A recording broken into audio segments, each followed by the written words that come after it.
4 जून को रिजल्ट आएगा तो सबसे पहले जीतन राम मांझी। इंडिया गठबंधन के प्रति लोगों का विश्वास है, इंडिया गठबंधन के प्रति जो सभी जात सभी धर्म, देखिए जीतन राम मांझी जी इसी तरह की बात बोलते हैं, लेकिन कल जो उन्होंने बात कही जिसने हमारे पारिवारिक स्थिति को बेहतर की, हम उसके साथ खड़े रहेंगे। दर दर सड़कों पर भटक रहा है, उसको भटकने की आवश्यकता नहीं पड़ती अगर ये 20 करोड़ नौकरी और रोजगार दे दिए। तेजस्वी प्रसाद यादव जी ने 17 महीनों में जो काम किया है, 17 महीनों में जो नौकरियां दी है,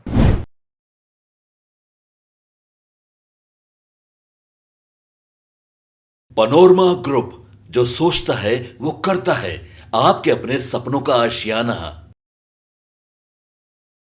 जी नमस्कार, आप देख रहे हैं भारत लाइव। मैं वेद सिंह। जैसा कि आप सभी को पता है कि अभी चुनाव का माहौल है और चुनाव के माहौल में बातें तो बहुत तरह की हमारे सामने नजर आती है। उनमें से अगर एक बात हमारे सामने नजर आ रही है, जी हाँ, जीतन राम मांझी। अभी अगर बात की जाए आरजेडी की तरफ से सुबह में घोषणा पत्र जो है वो मतलब डिक्लेयर किया जाता है और उसमें तेजस्वी यादव के द्वारा बहुत सारी बातें बताई जाती हैं कि अगर उनकी सरकार बनती है तो वो किस तरह से मतलब जो जनता है उसके लिए काम करेंगे। जैसे कि उनका कहना था कि जो गैस की जो दरें हैं उसको 500 रुपये कर देंगे और भी तमाम उसमें बातें मतलब बताई गई थी। तो इसी पे कटाक्ष करते हुए जीतन राम मांझी की तरफ से एक ट्वीट आता है जिसमें उन्होंने कहा है कि भारत में अमेरिका का विलय करेंगे, सूरज पश्चिम से उगाएंगे, समुद्र के पानी को मीठा बना देंगे, पहाड़ हवा में उड़ा देंगे। अब जब तेजस्वी यादव जी का को पता है कि उनकी सरकार बन ही नहीं रही है तो वो कुछ भी घोषणा कर सकते हैं, तो ऐसा उन्होंने कटाक्ष किया। तो इसी सब तमाम मुद्दे पे बात करने के लिए आज हमारे साथ मौजूद हैं आरजेडी के प्रवक्ता एजाज अहमद जी। सर पहले तो स्वागत है आपका। बहुत धन्यवाद। सर क्या लगता है कि जीतन राम मांझी जो कि गया से मतलब खुद चुनाव लड़ रहे हैं इस बार, कभी वो कहते हैं कि जब फ्लोर टेस्ट हो रहा था बिहार में, कभी कहते हैं खुद को अंपायर बता देते हैं कि खेला का अंपायर तो हम ही थे, और अभी अगर घोषणा पत्र पे बात की जाए तो उस पर भी उन्होंने कटाक्ष किया। इस पे क्या कहेंगे? देखिए सबसे बड़ी बात यह है कि जीतन राम मांझी जी एक अदद सीट के लिए जिस तरह से परेशान थे जी। और जिस तरह से उन्होंने अपने राजनीतिक सोच को, अपने विचार को भारतीय जनता पार्टी के सामने गिरवी रखने का काम किया, वो स्पष्ट रूप से दिख रहा है। जो अपने सीट को बचाने के लिए और सीट किस तरह से मिले उसके लिए विचार शून्यता की ओर पहुंच जाए, जो नीतीश कुमार के नेतृत्व के साथ अपने आप को कभी दिखाए और कभी कहे कि बिहार का भविष्य चिराग पासवान है, उस व्यक्ति और उस व्यक्ति के मुंह से जो बातें निकलती है उसको लोग गंभीरता से नहीं लेते हैं, क्योंकि उनको भी पता है, औरों को भी पता है कि जीतन राम मांझी जी रात में जो बोलते हैं वो सुबह में उनको याद नहीं रहता है, जो सुबह बोलते हैं वो शाम में भूल जाते हैं। तो जो भूलने वाली बात है वो उनको याद नहीं रहता है और जो भुलाने वाली बात है उनको वो बात याद रहता है। जनता और जनता के बीच तेजस्वी प्रसाद यादव जी ने 17 महीनों में जो काम किया है, 17 महीनों में जो नौकरियां दी है, 5 लाख से ऊपर लोगों को नौकरियां दी। हमारा संकल्प था 2020 के चुनाव में कि हम 10 लाख लोगों को नौकरी देंगे, तो उस समय नीतीश कुमार जी भी मजाक उड़ा रहे थे और जीतन राम मांझी जी भी कहीं ना कहीं उनके साथ मददगार बने हुए थे। लेकिन वही जीतन राम मांझी जी आज फिर से वैसी ही बात बोल रहे हैं। उनको समझ में आ जाना चाहिए कि हम जुमलाबाज नहीं हैं, हम लोगों के बीच भरम और धर्म की राजनीति नहीं करते हैं। इनको तो पूछना चाहिए था भारतीय जनता पार्टी के नेताओं से, भारतीय जनता पार्टी से, नरेंद्र मोदी से, कि आपने जो वादा किया था 2014 के चुनाव में कि हर साल 2 करोड़ नौकरी और रोजगार देंगे, 10 साल हुआ, 20 करोड़ नौकरी और रोजगार की जगह आपने 7,22,311 लोगों को नौकरी या रोजगार क्यों कर दिया? आपने 10 करोड़ क्यों नहीं दिया? आप जो दूसरे पर कटाक्ष कर रहे हैं, पहले आप अपने एलाइज पार्टनर से पूछ लिए होते तो आपको ये बात कहने की आवश्यकता भी नहीं पड़ती। और देश का नौजवान आज जो नफरत की राजनीति में दर दर सड़कों पर भटक रहा है, उसको भटकने की आवश्यकता नहीं पड़ती अगर ये 20 करोड़ नौकरी और रोजगार दिए होते तब। इन्होंने नहीं किया, इन्होंने कभी भी नौकरी और रोजगार के प्रति अपनी सोच नहीं बनाया, यह स्पष्ट रूप से पता है लोगों को। इसलिए ये जुमलाबाज के साथ जाकर के अपने विचार शून्यता को पहुंचा करके अपनी राजनीति को कहां पहुंचा दिए हैं।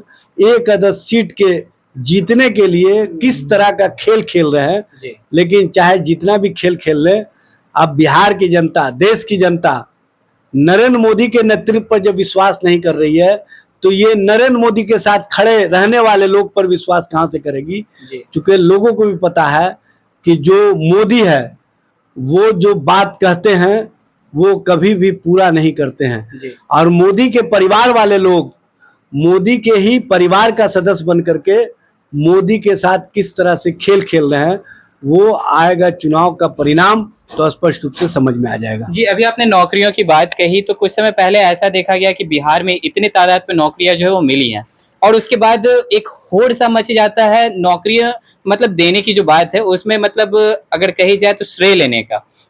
अगर विपक्ष की अगर बात सुने तो विपक्ष का कहना है कि जिस समय नौकरियां जो बिहार में मतलब बांटी गई हैं, तो उस समय का श्रेय जो है वो नीतीश कुमार को दिया जाता है, ना कि तेजस्वी यादव, वो तो डिप्टी सीएम थे। इस पे क्या कहेंगे? अच्छा ये बताइए, नीतीश कुमार जी नौकरियां कैसे दिए? 17 साल सरकारों में रहे, 17 साल में कितने लोगों को नौकरी दिए, कितने लोगों को रोजगार दिए? और 17 महीने में जो हमने वादे किए थे उस वादे को पूरा किया। जी 2020 के चुनाव में जब तेजस्वी जी ने कहा था 10 लाख नौकरी देंगे, तो नीतीश जी ने मजाक उड़ाया था और कहा था कहाँ से नौकरी लाएगा और कहाँ से तनख्वाह देगा, बप्पा के यहाँ से, जेलवा से।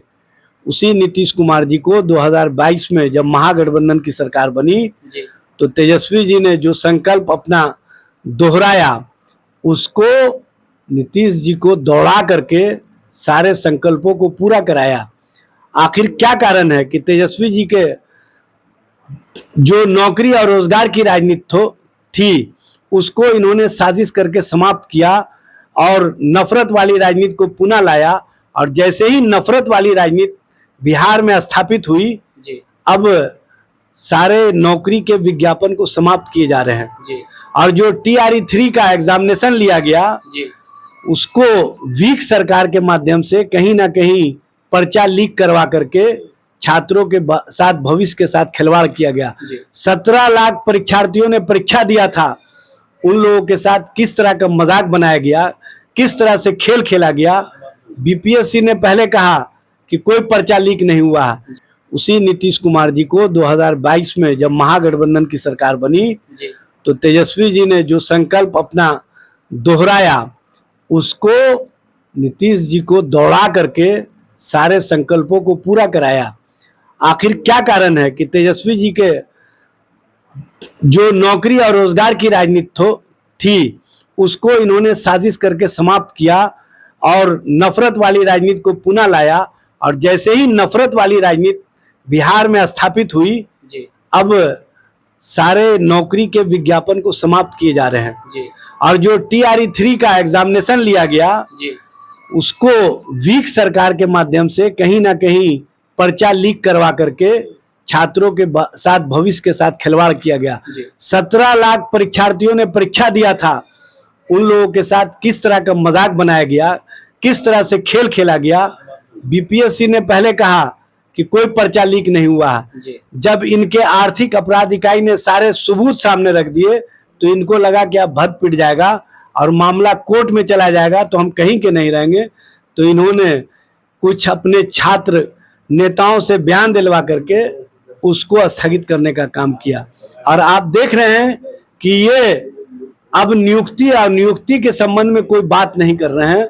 ये सिर्फ और सिर्फ अपनी बात, अपने बखान में लगे हुए हैं, लेकिन इनका बखान अब चलने वाला नहीं है। इनके प्रति जनता और जनता का जो सोच है वो स्पष्ट है कि ये लोग सिर्फ जुमलाबाज हैं, ये लोग भाषण और आश्वासन वाले लोग हैं। और जबकि तेजस्वी जी ने जो कहा वो किया। और तेजस्वी जी के प्रति युवा नौजवान का जो सोच है वो स्पष्ट है कि जिसने हमारे चेहरे पर मुस्कुराहट दी, जी जिसने हमारे भविष्य को बेहतर किया, जिसने हमारे पारिवारिक स्थिति को बेहतर की, हम उसके साथ खड़े रहेंगे। उस पर हमारा जन विश्वास है। और आज जो जन विश्वास बिहार और बिहार की जनता का, बिहार के नौजवानों का तेजस्वी जी के प्रति दिख रहा है, उसके बाद से इनको बेचैनी हो रही है। अब बेचैनी में ये लोग अनर्गल प्रलाप कर रहे हैं। चाहे जितना भी ट्वीट कर लें जीतन राम मांझी जी, वो जीतने नहीं जा रहे हैं। चूँकि गया की जनता ने मन बना लिया है कि हम इंडिया और इंडिया गठबंधन को मजबूती देने में कुमार सर्वजीत के साथ खड़े रहेंगे। जी, अगर बात की जाए, चलिए चलते चलते एक आखिरी एक क्वेश्चन रह गया था कि अगर बात की जाए जीतन राम मांझी की, तो उनका एक बयान आया था जिसमें मतलब वो पत्रकार से बात करते हुए दिखे थे, तो उनसे पूछा गया था कि गया की जनता आपको कितना सपोर्ट कर रही है, तो वो कहे थे वहां पे कि मैं तो यहाँ पिकनिक मना रहा हूँ, लोग कह रहे हैं कि आपको घूमने की क्या जरूरत है, हम तो आपके साथ हैं। क्या लगता है कि इससे कुछ प्रभाव पड़ेगा? देखिए, जीतन राम मांझी जी इसी तरह की बात बोलते हैं, लेकिन कल जो उन्होंने बात कही उसी से समझ में आता है कि उनको लग रहा है कि जो इंडिया गठबंधन के प्रति लोगों का विश्वास है, इंडिया गठबंधन के प्रति जो सभी जात, सभी धर्म, सभी वर्ग के लोग खड़े हैं, उसके कारण हमारी हालत पतली है।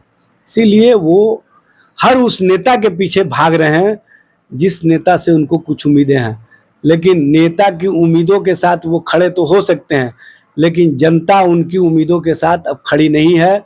जनता उनकी उम्मीदों पर पानी फेरने के लिए तैयार बैठी हुई है और वो उम्मीद में बैठे रहें। जनता उनके लिए फैसला कर चुकी है और जनता उनके प्रति मन बना चुकी है।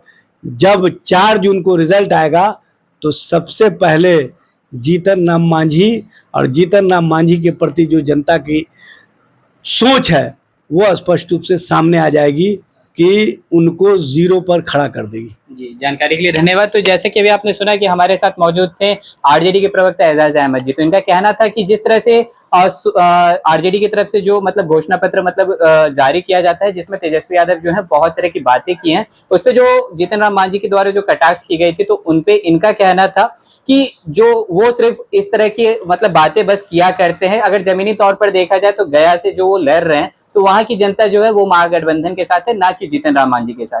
तो और भी ऐसे तमाम खबरें देखते रहने के लिए आप देखते रहे भारत लाइव। मैं बेसिंग से होगी किरण के साथ पटना। पनोरमा ग्रुप, जो सोचता है वो करता है। अगर ये वीडियो पसंद आई और वह बिहार के राजनीति और बिहारियत से सरोकार रखेनी तो सब्सक्राइब बटन दबा के चैनल के सब्सक्राइब कर ली। ओजे एगो घंटी बा, ओकरा बटन दबा देला से कुल सटीक और मारक खबर रुआ मुफ्त में मिल जाई। अगर रुआ पत्रकारिता के हमनी के नया प्रयोग में सहयोग कर चाहतानी तो ज्वाइन बटन दबा दी। पेटीएम नंबर नोट कर ली 9386816700। धन्यवाद।